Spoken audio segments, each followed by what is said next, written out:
શું તમને ખબર છે આજથી 150 વર્ષ પછી શ્રીનાથજી પોતે નાથદ્વારાથી વ્રજધામ પાછા જતા રહેશે અને આ સત્ય કોઈનાથી છુપાયેલું નથી, કેમ કે શ્રીનાથજી જાતે જ આ સત્યની પુષ્ટિ કરે છે। તો નાથદ્વારા નામ જ્યારે ઠાકોરજી અહીંયા આવ્યા ત્યારે પડ્યું।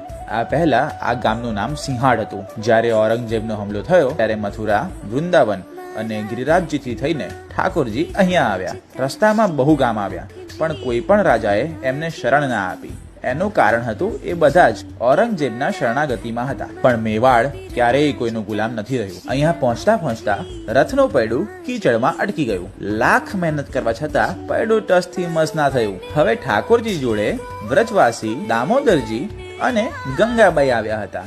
તમને ખબર છે, ગંગાબાઈ રૂબરૂ ભગવાન ઠાકોરજી જોડે વાતો કરતા હતા। તો ગંગાબાઈએ લાલાને પૂછ્યું કે હે પ્રભુ, અહીંયા રથ કેમ રોક્યો? આગળ જવું નથી? ઠાકોરજીએ કહ્યું કે મારું આ ગામ જોડે બહુ જૂનું લેણું છે, આ ગામના રાજાને બોલાવવામાં આવે। પંડિત દામોદરજીએ મેવાડના રાજા રાજસિંહને બોલાવ્યા।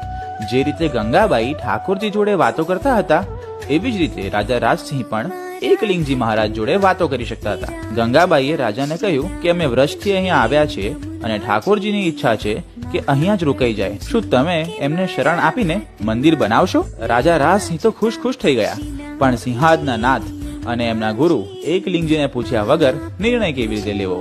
રાજસિંહે કહ્યું કે હું મારા ગુરુ મહાદેવજીને પૂછીને આવું છું। રાજાએ મહાદેવજીને પૂછ્યું કે પ્રભુ, તમારા મિત્ર સખા ઠાકોરજી પધાર્યા છે અને અહીંયા તેમના માટે મંદિરની સ્થાપના કરવાનું કહે છે। તો મહાદેવજીએ હસીને કહ્યું કે જો મેવાડની પ્રજા આના નખરા ઉઠાવી શકે તો જ લાલાને અહીંયા રહેવા દો, નહીં તો જવા દો, કેમ કે એ અલગ અલગ શ્રૃંગાર કરે છે, 8 વખતની ઝાંખીઓ લે છે અને નિત્ય નવો ભોગ પણ માંગે છે। ફરીને આ વાત ગંગાબાઈના કાનમાં પડી। એમણે ઠાકોરજીને કહ્યું કે તમારા મિત્ર તમારા માટે આવું કહે છે। ઠાકોરજીએ કહ્યું એ તો ભોળાનાથ છે, એમને કશું નથી જોઈતું, પણ મારા નખરા એ જાણે છે। હું મેવાડની જનતાને વચન આપું છું કે હું અહીંયાનું પાણી પણ નહીં પીવું। આજે પણ પાણી યમુના નદીથી આવે છે। ગૌશાળામાં ગાગર ભરાય છે અને સવારે 4 વાગે દ્વારપાલ એ ગાગર મંદિરમાં લાવે છે અને એનો જ ભોગ પણ બને છે। આપણે ધરાયેલો પ્રસાદ તો બહારથી જ વિતરણ કરી દેવામાં આવે છે। આપણે જોયું હતું કે ઠાકોરજી અહીંયા કોઈ કારણવશ આવ્યા છે, તો એ કારણ છે મીરાબાઈના ચચેરા બહેન અજબ કુંવર બાઈસા। એમના જોડે પાસાની રમતમાં ઠાકોરજી જાણી જોઈને હારી ગયા અને અજબ કુંવર બાઈસાને જીતાડ્યા। ત્યારે બાઈસાએ વચન માંગ્યું કે લાલા, તમે મેવાડ પધારો। આજે 350 વર્ષથી પણ ઉપર થઈ ચૂક્યા છે અને હવે 150 વર્ષ પછી પ્રભુ જતીપુરા પાછા જતા રહેશે।